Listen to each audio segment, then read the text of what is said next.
Look, I know people have very differing views on what is happening in the world right now, specifically in this country that we reside. I think it would be foolish to say that there aren't things to be concerned about. Many of us are very concerned.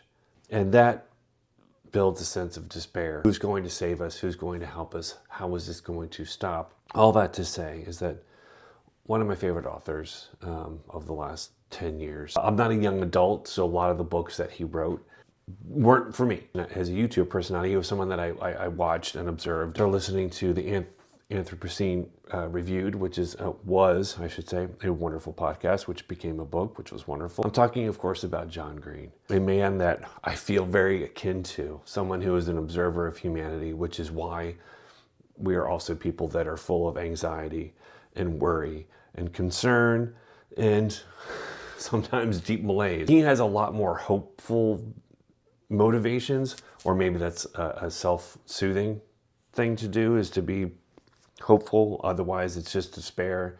And if there is no hope, then why? Why anything? Doing the interview rounds for his newest book, Everything is Tuberculosis, which I can't wait to read.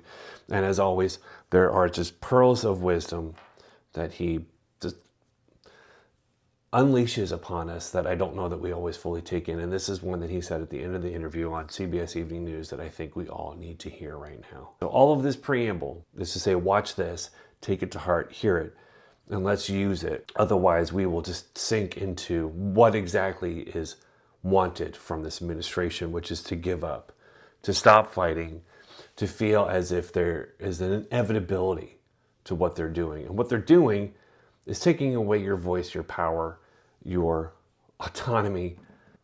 Anyway, listen to these words. I think despair is very tempting. And despair is very tempting right now for a lot of people, and I absolutely understand that. The problem with despair is all it makes is more of itself. All despair tells us is not to get out of bed in the morning, not to fight for a better world.